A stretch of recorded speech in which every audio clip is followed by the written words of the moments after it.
आदाब दोस्तों। आज का ये अपना वीडियो थोड़ा लंबा होगा, आप लोग इत्मीनान से देखिएगा ज़रूर पूरा। ऐसे मैं रिक्वेस्ट तो करता नहीं, लेकिन इसमें मैं रिक्वेस्ट इसलिए कर रहा हूँ कि थोड़ा आप लोग जानिए कि अधिकारी कर्मचारी काम कैसे करते हैं। सितंबर में मैं चीफ सेक्रेटरी साहब से मिला था, अपने ज़िले के अधिकारियों के बारे में कंप्लेन थी, तो मैंने उसमें वर्ड लिख दिया था निकम्मे कामचोर। चीफ सेक्रेटरी साहब थोड़ा सा उस पर गुस्सा हुए मेरे, उन्होंने प्यार से समझाया कि लेटर में ऐसी चीज़ें मत लिखा करो जो साबित ना कर सको। जैसे निकम्मा कामचोर आपने लिख दिया, साबित तो नहीं कर पाओगे, तो इसका ध्यान रखना। वैसे मैं आपका लेटर फॉरवर्ड करता हूँ। और उन्होंने शासन को लिख दिया। उनकी बात मुझे वहाँ लगी, बड़े बूढ़े हैं वो तो ठीक है, लेकिन मुझे लगी कि ठीक है, मैंने जो लिखा था वो सही था, लेकिन मैं इसको साबित करूँगा।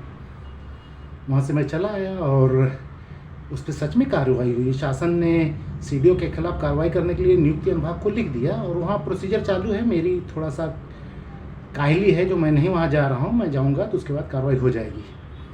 ये खबर जब ज़िले में पहुँची तो थोड़ा हड़कंप मचा कि आईएएस अधिकारी के ऊपर कार्रवाई हो गई है और आर्डर हो गया है। किसी मीटिंग में डीएम साहब ने पुराने कप्तान साहब को कहा कि यार उसको पकड़ लाओ, कहाँ है देखो, जैसा होता ना हुआ, तो उस हिसाब से उन्होंने कहा। कप्तान साहब आके अपने ऑफिस में इस पर चर्चा किए तो बाकी पुलिस वालों ने कहा सर ऐसा नहीं किया जाएगा, ये लोग आर्डर देते थे, हम लोग कोई ना कोई केस लगा के उसको लटका देते हैं, वो हाई कोर्ट चला जाता है, हाई कोर्ट में हमें जवाब देना पड़ता है, तब कोई हमारा साथ नहीं देता और हम फंस जाते हैं। इस बीच 2 नवंबर को पता चला कि हमारा अंबेडकर नगर आईजीआरएस के अच्छे निस्तारण में दूसरे रैंक पे 75 जिले में 2 नंबर पे। ये बात अखबार में छपी तो मैंने एडीएम साहब को फ़ोन करके पूछा, क्योंकि वो नोडल अधिकारी हैं, तो मैंने कहा क्या ये सच है? बोले हाँ आ गया हमारा जिला। तो मैंने कहा ठीक है।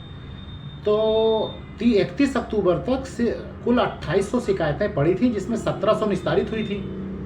अभी तो 1100 बाकी हैं, फिर कैसे रैंक हो गया? तो मैंने अपने सोर्स से जमा किया 176 शिकायतें जो 100% फर्जी निस्तारित थी। असल में शासन से चीफ सेक्रेटरी साहब ने एक आर्डर निकाला था कि वो स्पेशल क्लॉज में किस तरह की शिकायतें निस्तारित करें। स्पेशल क्लॉज मतलब विशेष बंद, जो कुछ अलग श्रेणी की होती हैं, जो जन सुनवाई पे नहीं मान होती हैं, उसको कैसे निस्तारित किया जाएगा, उन्होंने ऐसा बताया था। डीएम साहब ने 25 सितंबर को मीटिंग में स्पेशल क्लोज बता दिया लोगों को। अक्टूबर में सभी ने स्पेशल क्लोज छाप डाला। इससे तो नंबर 1 पे आ ही जाएंगे, लेकिन फिर भी नंबर 2 पे आए। मैंने वो शिकायत शासन को भेज दी कि यहाँ फर्जी शिकायतों का निस्तारण हुआ है, इसकी जाँच कर लीजिए। शायद इसकी सुनवाई जिले को लग गई। जिला स्तर पे लोग बहुत गुस्सा हुए और उनका ये कहना था कि ये जो भी शिकायतें शासन वगैरह को देता है, इसकी सुनवाई हो जाती है, मान कर लेते हैं और वो लोग एक्शन ले लेते हैं, संज्ञान हो जाता है शिकायतों का। कुछ ऐसा किया जाए कि जिससे इसकी शासन में पकड़ खत्म हो जाए। अब नया केस डालने के लिए कप्तान साहब तो राज़ी नहीं हुए, तो पुराना एक मुर्दा उखाड़ा गया।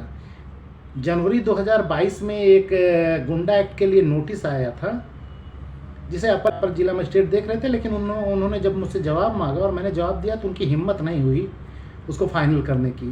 जबकि इस बीच 2-3 बार कई लोगों पे पास किया उन्होंने गुंडा एक्ट, मेरा वाला दबा के रखे। यहाँ विभाग के अधिकारी बैठे तो ये हुआ, यही गड़ा मुर्दा उखाड़ो और इस पे ऊपर गुंडा एक्ट लगा के जिला बदल कर दो, पेपर में छाप दो और शासन को इसके बारे में सूचित कर दो कि ये गुंडा है, मवाली जो भी है, इसको हमने तड़ी पार कर दिया, तो इसकी बातों का संज्ञान नहीं लेंगे। 29 नवंबर को अपर जिला मजिस्ट्रेट साहब ने गुंडा एक्ट लागू कर दिया। 5 दिसंबर को जिला सूचना अधिकारी ने एक प्रेस विज्ञप्ति जारी की, जिसमें कहा कि 73 लोगों पे लगा है, लेकिन शाहिद का नाम छापना, क्योंकि उनको अखबार की कटिंग चाहिए थी मेरे नाम की। वैसा हुआ, अखबार वालों ने मेरा नाम छापा, लेकिन इसका प्रयोग नहीं कर पाते, क्योंकि किसी चीज़ को प्रयोग करने के लिए दिमाग की ज़रूरत होती है।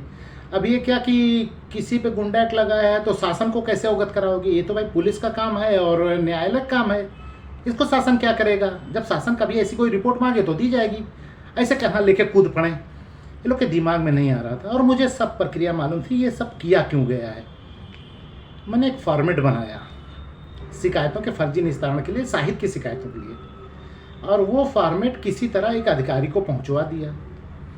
उसने अपने पोर्टल पे मेरी शिकायत के निस्तारण में वही फॉर्मेट पे शिकायत का निस्तारण कर दिया। 2-3 बार निस्तारित किया, मैंने उस पर कोई असंतुष्टि फीडबैक नहीं दिया। उसको लगा ये तो रामबाण है, उसने 2-4 लोगों को दिया, उन लोगों ने किया, वो भी मैंने एक्सेप्ट कर लिया, मैंने कोई असंतुष्टि फीडबैक नहीं दिया। करते करते मुझे यकीन नहीं था कि बड़े बड़े अधिकारी उसको यूज़ करेंगे। DDO, DPRO, CDO, DD panchayat, इन लोगों ने भी वही फॉर्मेट लगा के मेरी शिकायतों को निस्तारित कर दिया। जबकि मैं चलाया था, मैंने ये फॉर्मेट बना के दिया था, मुझे ये था कितना नहीं चल पाएगा, बड़े अधिकारी पढ़ेंगे तो इसको समझ जाएंगे कि ये यार नहीं लिखने वाला। क्योंकि उसमें क्या था, लिखा गया था, मैंने लिखा था कि शिकायत की जांच करने शाहिद मुनीर सिद्दीकी घर गए। कोई अधिकारी लिखेगा थोड़ी ना मैं गया, जब जाएगा ही नहीं। लेकिन सब ने लिख दिया, सीडीओ, डीडीओ, डीपीआरओ सब ने लिख दिया कि शिकायत की जांच करने शाहिद मुनीर सिद्दीकी घर गए। अच्छा, वो नहीं मिले, उनके ऊपर गांव वालों ने बताया गुंडा एक्ट है ये वो, और उसके बाद कुछ केस के नंबर और कुछ डेट्स ऐसी लिखी जो मैच ही नहीं करती। कम से कम अधिकारी को ये सब लिखने से पहले तो मैच करा लेना चाहिए था ना कि भाई मेरे साइन से जा रहा है, मैं कल को जवाब दूंगा। उसमें अपर जिला मजिस्ट्रेट को, जो जुडिशियल पावर जिनको होता है, उन्होंने ऑर्डर किया था गुंडा एक्ट का। मैंने फॉर्मेट जो बनाया था उसमें लिखा था अपर जिला अधिकारी वित्त एवं राजस्व को गुंडा एक्ट लगाने कोई अधिकारी नहीं। जुडिशियल पावर अपर जिला अधिकारी को थोड़ी ना होता है। जो न्यायालय प्रक्रिया देखता है उसे गुंडा एक्ट लगाने का अधिकार है, वो अपर जिला मजिस्ट्रेट कहलाता है। लेकिन मैंने अपर जिला अधिकारी वित्त राजस्व के आदेश दिनांक कितने लिखा, सब ने वही छाप दिया। किसी ने नहीं देखा कि भाई मैं आईएएस अधिकारी हूँ, मैं बड़ा अधिकारी हूँ, मुझे नहीं लिखना चाहिए। इतनी तो समझ मुझे होनी चाहिए, अपर जिला अधिकारी वित्त राजस्व को ये पावर नहीं है, कम से कम थोड़ा सा तो चेंज करना है। छाप दिया उसमें। नीचे लिखते हैं कि शाहिद मुनीर गांव में नहीं रहते, इसलिए हमें लगता है कि कोई आदमी उनके नाम का दुरुपयोग करके फायदा उठाना चाहता है और शिकायतें देता है धन लोलुपता, धन उगाही के चक्कर में। वाह भाई वाह, शाहिद मुनीर सिद्दीकी जो आपके कहने के हिसाब से गुंडा है, उसका नाम लिख देंगे तो धनवर्षा होने लगेगी। ये लिखने से पहले शर्म नहीं आई इन लोगों को। खैर ये भी लिख दिए। आगे लिखते हैं कि जब तक शाहिद मुनीर गांव में उपस्थित होकर प्रमाणित नहीं करते तब तक उनकी शिकायतों की जांच करना ठीक नहीं है। लेकिन ये नहीं लिखा कि गांव में किसके सामने उपस्थित होना है। अरे महाराज, आप क्या गांव बैठे हैं? जांच अधिकारी के सामने उपस्थित होना। जांच अधिकारी मेरे गांव में तो बैठा नहीं रहेगा।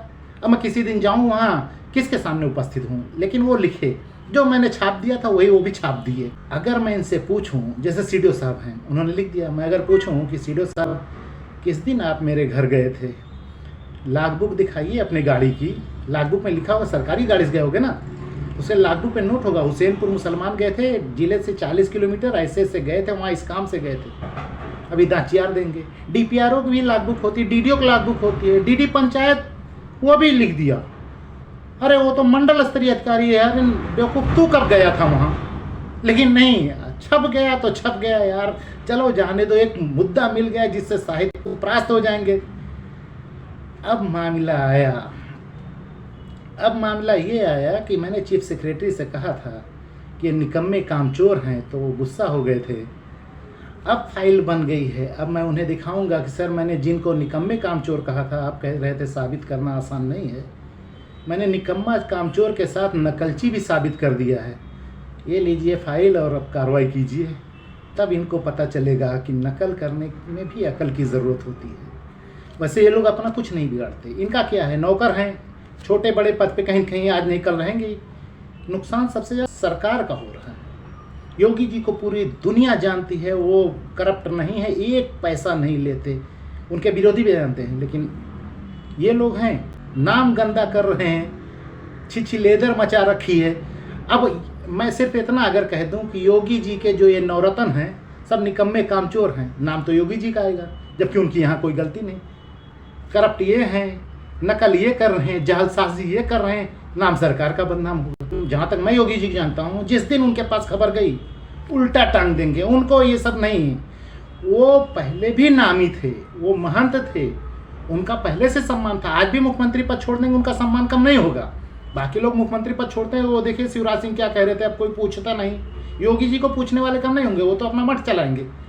लेकिन ये लोग उनका नाम बदनाम करने के चक्कर में देखेंगे। मैं कोशिश करूंगा कि उनके पास तक ये फाइल पहुंचे और वो कार्रवाई करें। आज के वीडियो में इतना ही, मज़ेदार था। आप लोग को कैसा लगा बताइएगा।